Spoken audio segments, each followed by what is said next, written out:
While European leaders declare their support for Ukraine will last as long as it takes, Russia's operations around Kharkiv aren't designed to test how long Ukraine can endure. They're designed to test how long Europe can. This is the contradiction at the heart of the war most analysts aren't discussing. Russia doesn't need to capture Kharkiv. It doesn't need a decisive breakthrough or dramatic territorial gains. It only needs to maintain enough pressure for long enough to expose what European defense establishments have understood privately for years, but have never confronted publicly. The mathematics don't work. Putin isn't fighting the war described in most Western media. He's not pursuing rapid maneuver warfare or attempting to replicate shock and awe campaigns. He's fighting a different war entirely, one aimed not at Ukrainian collapse, but at the structural exhaustion of European political will and material capacity. It's a war of industrial attrition against an opponent that spent 3 decades systematically dismantling the very industrial base now required to sustain it. The question isn't whether Ukrainian forces can hold their positions. It's whether Europe can supply them faster than they consume supplies. And right now, across every major category of military material, Europe is losing that race. Artillery ammunition production remains a fraction of consumption rates. Promised weapon deliveries arrive late or in reduced quantities. Defense industrial expansion timelines stretch years into a future that demands solutions now. This isn't about courage. Ukrainian forces have demonstrated that beyond question. This isn't about tactical competence or operational skill. It's about something far more fundamental. The basic industrial mathematics of sustained warfare that Europe hasn't seriously confronted since 1945. And Putin is betting everything that Europe still can't. To understand what Putin is actually attempting around Kharkiv, we first need to examine what happened, and more importantly, what didn't happen. Beginning in spring 2024, Russian forces renewed offensive operations in the Kharkiv direction with an approach that looked nothing like their previous attempts. There were no dramatic armored thrusts toward the city, no attempts at rapid encirclement, no operational maneuvers designed for swift territorial gain. Instead, Russian forces adopted a methodical grinding approach. Persistent artillery pressure across multiple axes, systematic degradation of Ukrainian defensive positions, and strategic positioning that threatens major population centers without immediately attempting to seize them. This represents a fundamental shift from Russia's catastrophic 2022 Kharkiv offensive, when rapid maneuver warfare collapsed into one of Moscow's most humiliating defeats of the war. Then Russian forces attempted sweeping advances with inadequate logistics, poor coordination, and assumptions of quick victory. Ukrainian counteroffensives shattered those formations, liberated thousands of square kilometers, and forced a chaotic Russian retreat that exposed profound military incompetence. The current approach accepts what 2022 rejected: slow progress in exchange for sustainability. Russian forces now advance measured in hundreds of meters, not tens of kilometers. They prioritize artillery dominance over armored maneuver. Most critically, they've calibrated operations to force Ukraine into ammunition expenditure rates that exceed what the West can supply. The mathematics are stark. Ukraine fires thousands of artillery shells daily in defensive operations around Kharkiv alone. European production, despite promised increases, remains measured in tens of thousands monthly across the entire continent. In early 2024, European defense officials acknowledged annual production capacity of approximately 300,000 artillery shells against Ukrainian consumption rates that could exceed 1 million shells annually at sustained conflict intensity. Even with emergency contracts and production acceleration, European manufacturers project 2026 or 2027 before output reaches necessary levels. This gap isn't theoretical. European defense ministers have issued increasingly urgent warnings. Germany's Boris Pistorius has publicly stated that Europe has 5 to 8 years to prepare for potential Russian aggression, an acknowledgement that current capacity remains inadequate. Estonian officials have been more direct, warning that ammunition stockpiles meant to last months in peacetime planning would be exhausted in weeks of high-intensity conflict. Meanwhile, defense industrial executives explain that expanding production isn't simply a matter of funding. It requires rebuilding supply chains, training specialized workforces, and reactivating manufacturing capacity that was deliberately shut down decades ago. The immediate situation is thus straightforward but troubling. Ukrainian forces hold their defensive positions through skill and determination, but they're consuming Western-supplied ammunition at rates approaching or exceeding delivery rates. This creates a mathematical problem that tactical excellence cannot solve. No amount of courage changes the fact that artillery requires shells, and shells require factories that Europe spent 30 years closing. But Russia's shift from rapid maneuver to grinding attrition wasn't born from military weakness. It was calculated around a specific European vulnerability that most defense analysts warned about in private, but which political leaders consistently ignored. This vulnerability didn't appear in 2022. It's the culmination of 3 decades of strategic choices that made perfect sense during peacetime and catastrophic sense during war. When the Cold War ended in 1991, Europe made a choice that seemed obvious at the time: collect the peace dividend. Defense industrial capacity that had been maintained for decades against a Soviet threat that no longer existed was simply too expensive to justify. Factories closed, production lines shut down, capacity contracted. The transformation was comprehensive and deliberate. The scale of this contraction is difficult to overstate. NATO Europe's combined artillery ammunition production capacity, which had been designed to sustain potential large-scale conflict in Central Europe, fell by more than 80% between 1991 and 2022. Main battle tank manufacturing once spread across multiple European nations, with surge capacity built into planning, consolidated into a handful of facilities operating at minimal peacetime rates.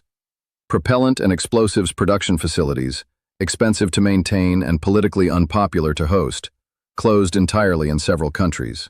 What had been mobilization-ready economies transformed into just-in-time efficiency models. The economic logic was rational. Why maintain expensive industrial surge capacity for conflicts that appeared permanently obsolete?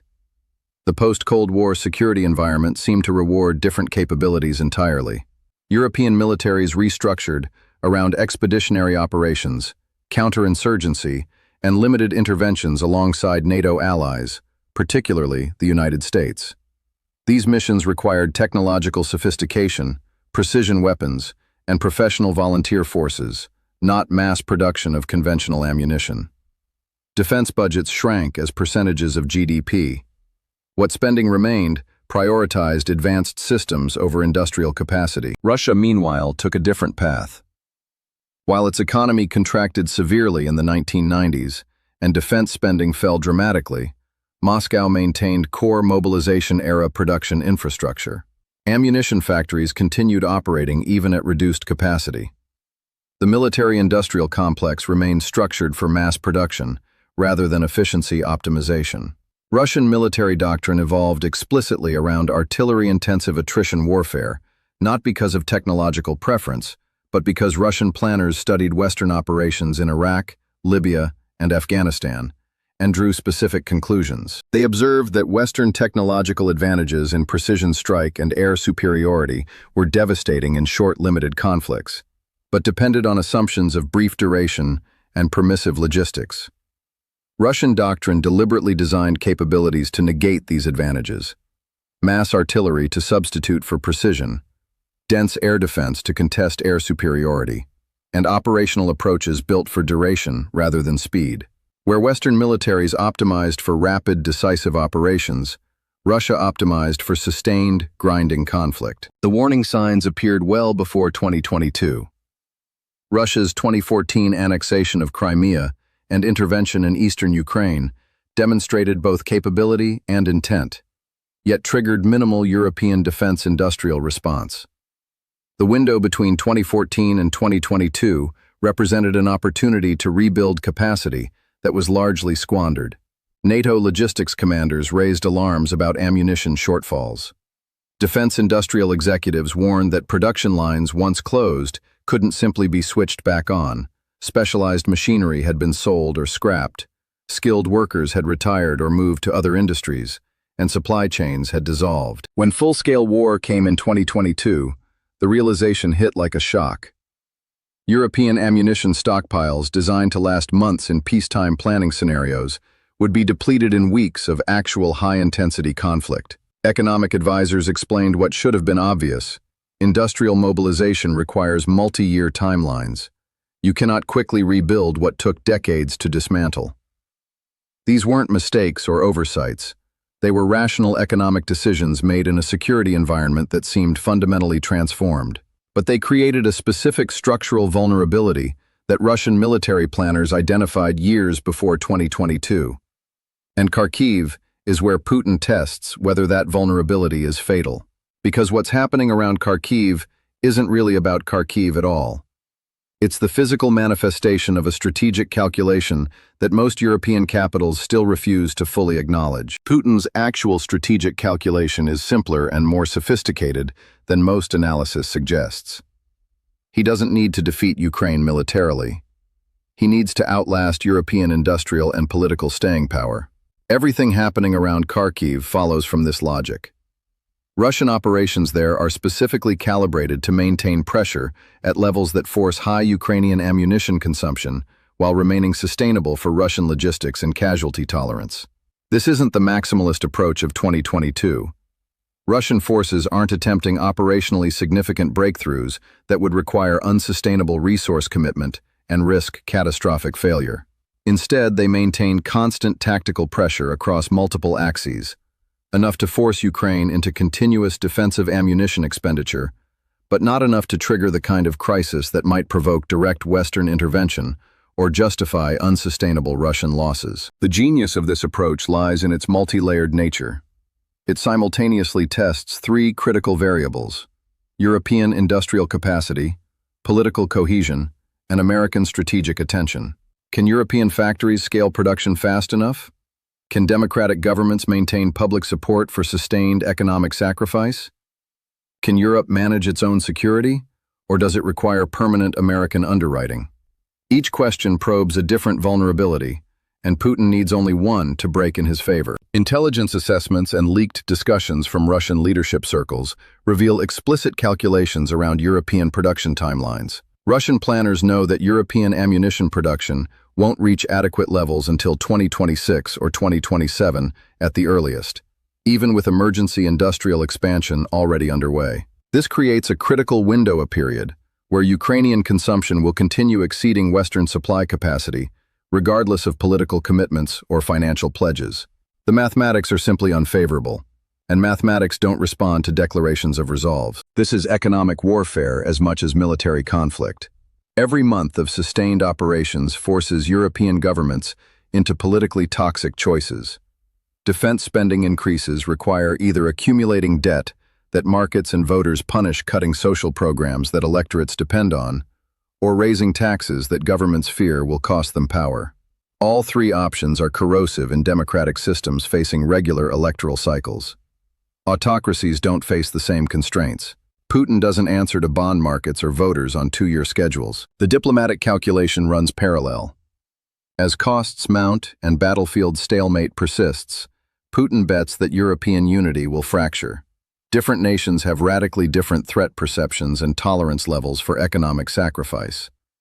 Poland and the Baltic states, understanding their geography, accept substantial costs. Germany, with different historical experiences and economic dependencies, calculates differently. France pursues strategic autonomy doctrines that don't always align with integrated NATO approaches. Smaller nations watch nervously, wondering whether collective security commitments remain credible when tested by sustained pressure rather than sudden invasion. Kharkiv serves this strategy perfectly. It's close enough to Russian logistics hubs to be sustainable supply lines are short. Reinforcement is straightforward and operational tempo can be maintained indefinitely without the logistical breakdown that plagued earlier Russian offensives. It's strategically significant enough to matter. Threatening Kharkiv ties down substantial Ukrainian forces and creates genuine strategic consequences if pressure succeeds. But it's not so critical that its potential fall would trigger direct Western military intervention. Putin has calibrated the operation precisely within the threshold where Europe must respond with material support, but cannot justify escalation to direct involvement. There's another dimension most analysis overlooks. Democratic transparency becomes an intelligence gift. Western political debates about aid packages, production contracts, and delivery schedules happen in public. Parliamentary discussions, media reporting, industrial announcements. Russia observes European capacity and timelines with precision that would require extensive espionage networks in closed societies, but is freely available in open ones.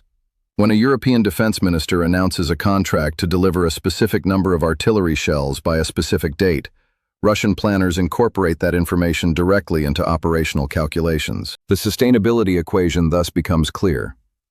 Russia needs to maintain pressure at current levels manageable for Russian logistics and casualty tolerance until European production expansion reaches adequate levels in 2026 or 2027, or until European political cohesion breaks earlier.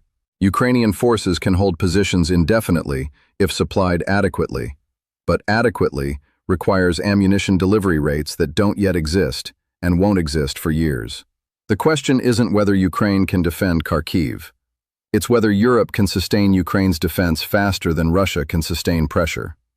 This is where Putin's strategy reveals its most sophisticated element, one that doesn't depend on Russian strength at all, but on a structural characteristic of democratic systems that autocracies don't share.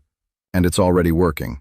The consequences of this strategic approach are already cascading across Europe in ways that extend far beyond military aid to Ukraine. Russia's approach around Kharkiv forces Europe into a binary choice it has avoided for 3 decades.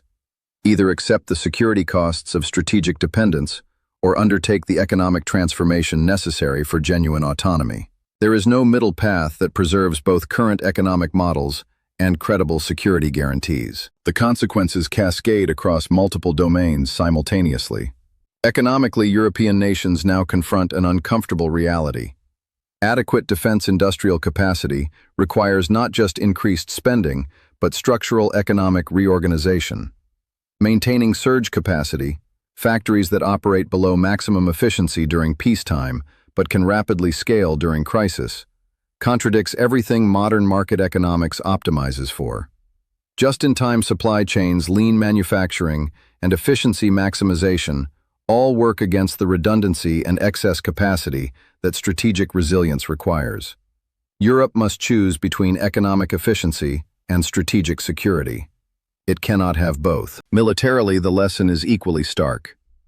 Technological superiority cannot substitute for industrial mass in sustained conflicts. European militaries structured around precision weapons, professional volunteer forces, and network-centric warfare now recognize these advantages evaporate when conflicts extend beyond initial stocks of advanced munitions. Doctrine must be revised. Force structures must be redesigned. The entire intellectual framework of post-Cold War European military thinking requires fundamental reconsideration. Politically, governments face an impossible communication challenge. They must either tell their publics that security guarantees were illusory and substantial sacrifice is now necessary, or accept gradual strategic irrelevance. Neither option wins elections. National responses reveal the fractures this creates.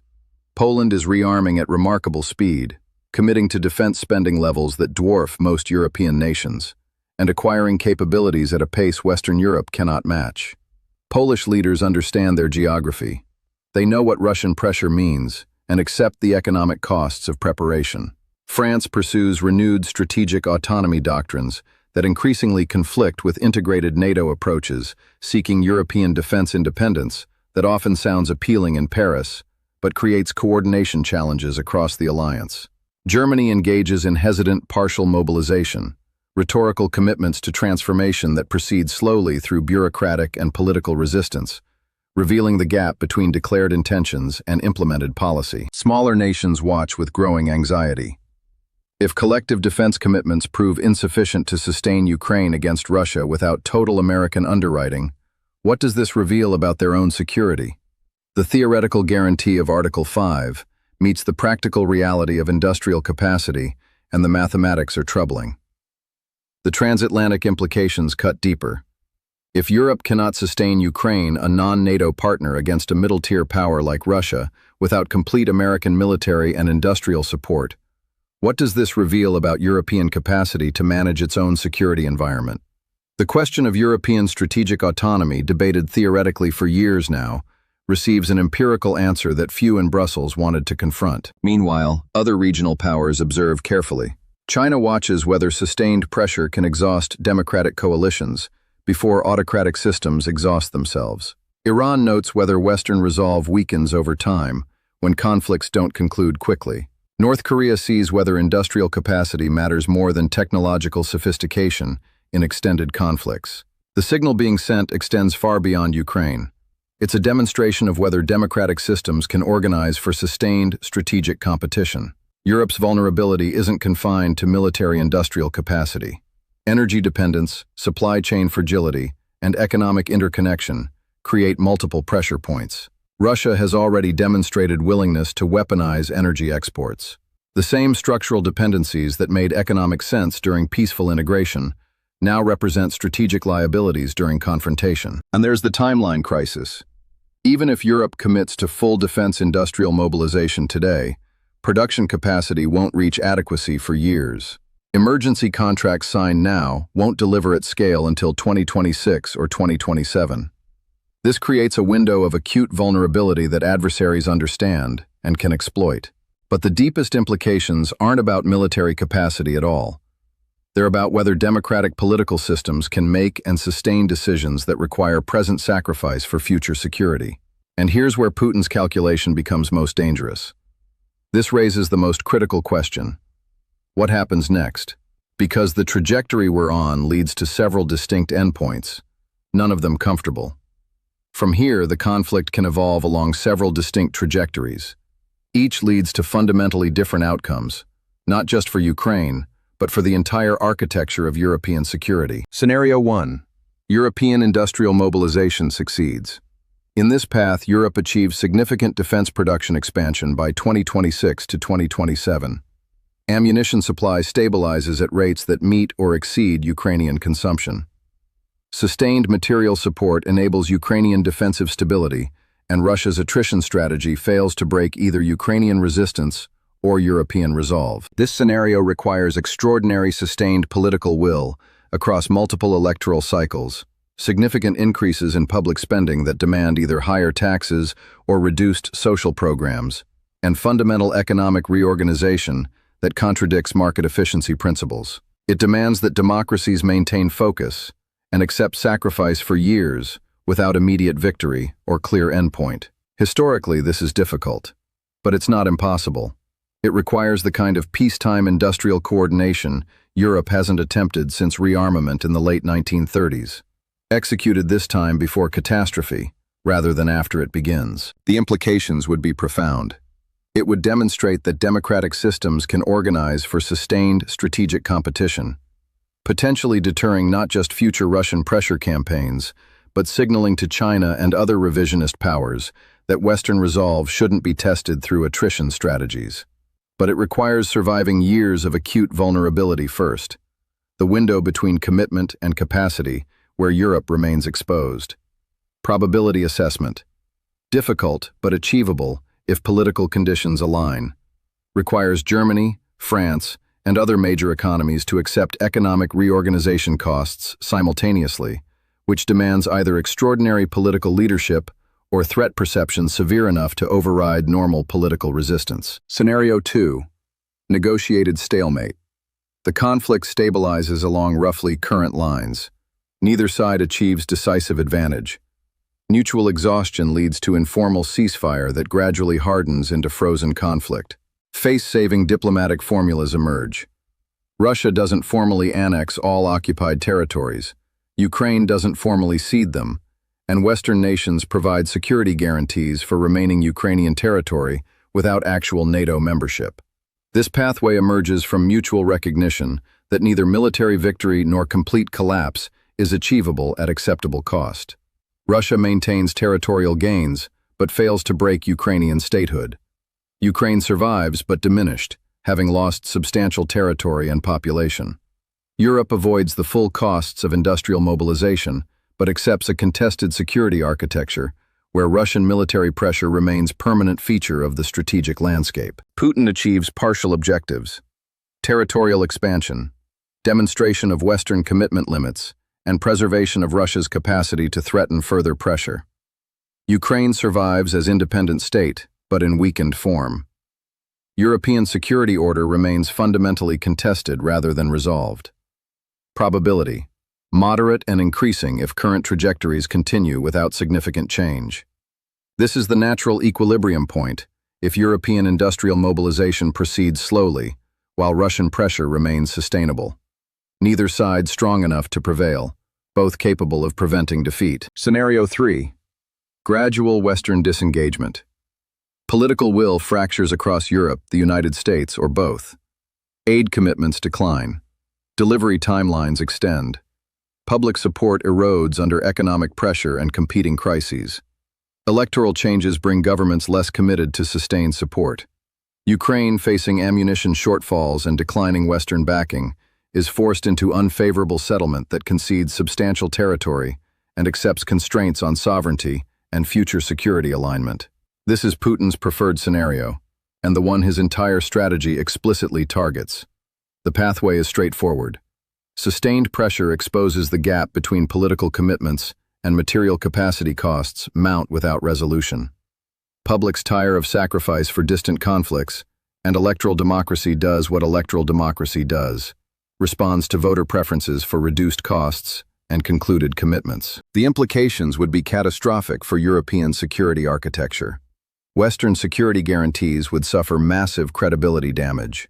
Revisionist powers globally would be emboldened by demonstrated proof that sustained pressure exhausts democratic coalitions. NATO's eastern flank would face existential questions about whether collective defense commitments retain meaning. The post-Cold War European security order would effectively collapse, replaced by sphere of influence arrangements that reward coercion. Probability increases steadily with time if European industrial capacity doesn't reach adequacy.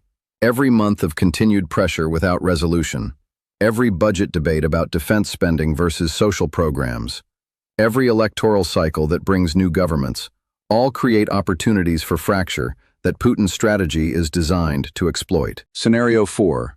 Escalation and expansion. Russian pressure succeeds enough to threaten vital Ukrainian positions or trigger genuine crisis. This forces Western consideration of direct military involvement to prevent Ukrainian collapse, or pushes Ukraine toward high-risk escalatory options, including strikes deep into Russian territory with Western-provided weapons, or potentially other asymmetric responses. This scenario carries the highest risks. It could involve NATO-Russia direct confrontation, use of non-conventional weapons, or expansion of conflict beyond Ukraine's borders. Decision points would come rapidly under crisis conditions, where miscalculation probabilities increase dramatically. Probability, currently lower than other scenarios but non-zero, increases significantly if Scenario 3 begins materializing and Ukraine faces imminent defeat, or if Russian pressure intensifies beyond current levels and threatens genuinely irreversible Ukrainian losses. Beyond these scenarios, strategic options remain available to all actors. Europe can accelerate industrial mobilization beyond current timelines, accept higher economic costs than currently contemplated, or pursue diplomatic off-ramps through negotiated settlements. Russia can maintain current pressure levels, most likely given their sustainability, or choose regional escalation or negotiated gains while position remains strong. Ukraine must continuously balance ammunition conservation against defensive requirements, managing consumption rates while holding territory. The United States faces fundamental choices about whether to permanently underwrite European security or demand Europe develop genuine autonomous capacity. Wildcards could alter all calculations. Significant political changes in major nations, economic shocks that change cost-benefit analyses, or technological developments that shift battlefield equations. Whether drone warfare evolution, electronic warfare breakthroughs, or other innovations that change industrial mathematics. Each scenario leads to fundamentally different global orders, and the pathway being chosen isn't being decided in dramatic summit meetings. It's being decided in ammunition production contracts, defense budget votes, and electoral calculations happening right now across European capitals. Which brings us back to the question we started with: what Putin's Kharkiv strategy actually reveals about European security, and whether Europe will confront it before it's too late.